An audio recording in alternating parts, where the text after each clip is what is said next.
This is Kathy Deaton from Fan the Flame Ministry sharing with you nuggets of godly wisdom. This episode is titled Eli and Annas, two high priests who left a terrible, lasting legacy. You can allow God to use you to leave a lasting legacy for good like he was able to use Hannah.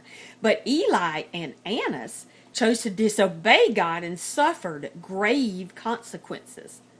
As 1 Samuel opens, a woman named Hannah is in the temple crying out to God to give her a son.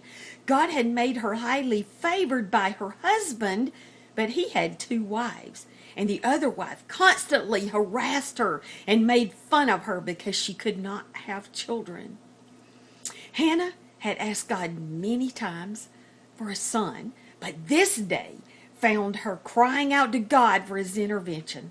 Maybe she felt she just couldn't handle the harassment any longer. She had not eaten for several days, and now she cried out to God and told him that if he would give her a son, she would give that son back to him as soon as he was weaned.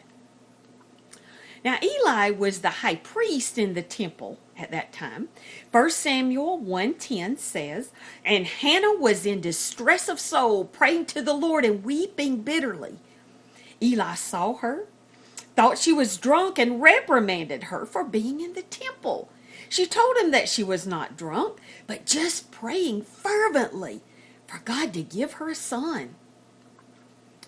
When Eli heard what she said, he told her, 'Go in peace, and may the God of Israel grant your petition which you have asked of him.' God did answer Hannah's prayer for a son, and she named him Samuel. After he was weaned, she honored her promise to God and brought him to the temple to live permanently, to be brought up in the ways of God. Hannah came back every year to see Samuel when they came to town for their yearly sacrifice, and she brought him new clothes that she had made for him. But because she kept her word and gave Samuel back to God, he blessed her with 5 more children. Now, according to 1 Samuel 2:12, the sons of Eli were sons of Belial. They knew not the Lord. The following verses tell of how they desecrated the holy offerings to God, finally ending with verse 17. "Wherefore the sin of the young men was very great before the Lord, for the men abhorred the offering of the Lord."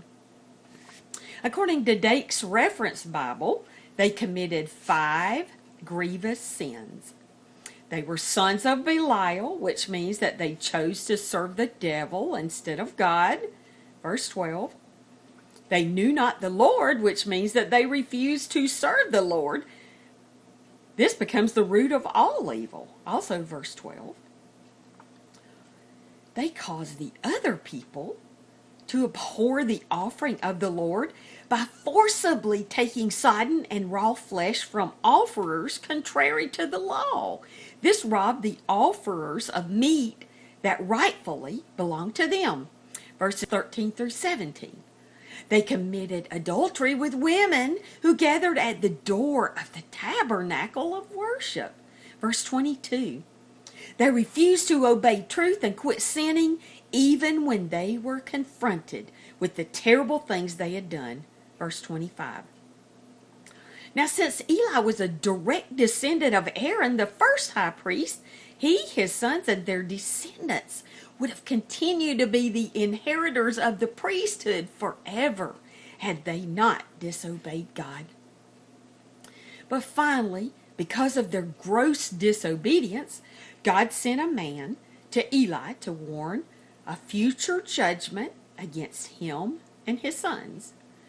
His whole priestly line would now be destroyed forever. 1 Samuel 2:14 through 36. Eli was told that both of his sons would die in the same day and that he would die also. God had raised up Samuel as a small child and would give him great favor to lead Israel as a high priest and judge who would teach the people to follow God.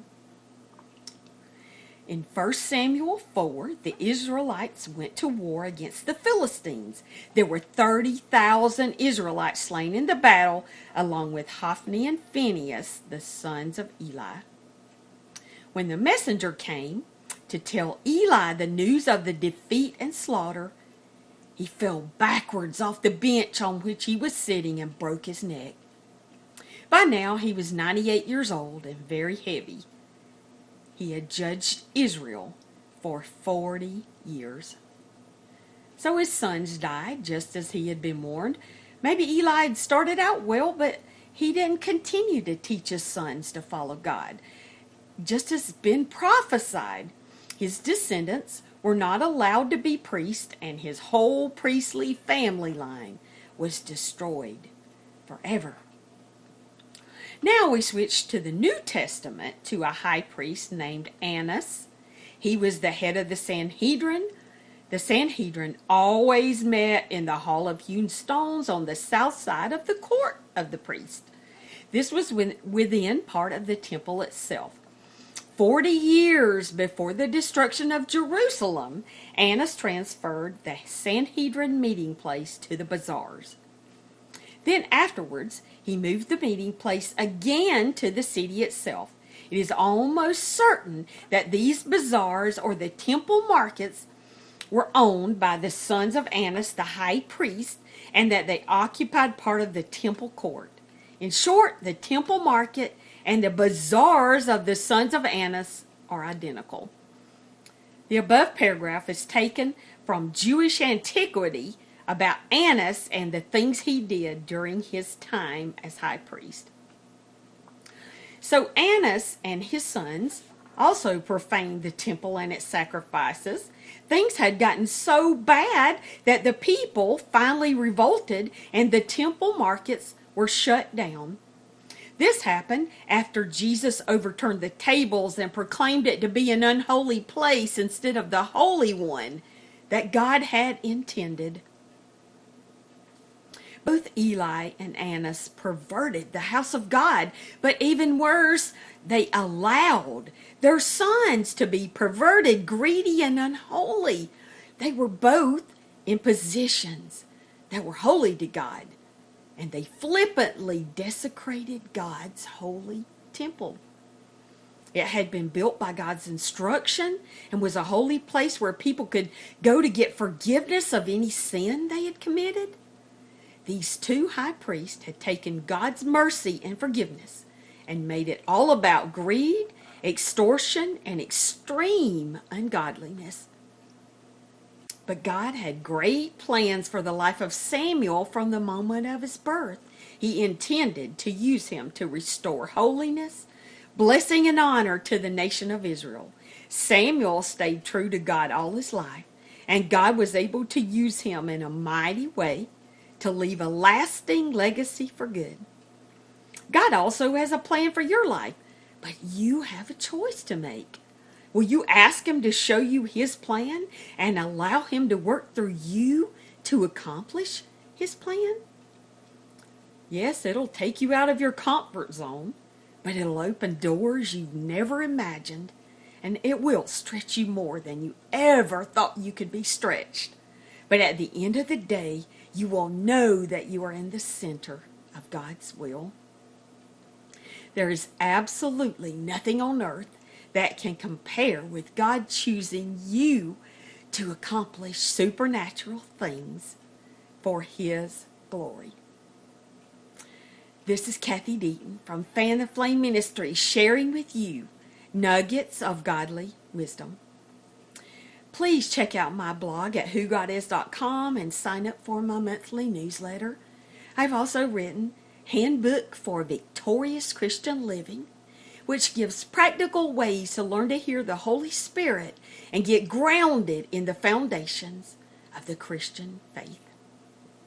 I would also love to interact with you on social media, and you can sign up for podcast in the iTunes store under either Kathy Deaton or Nuggets of Godly Wisdom.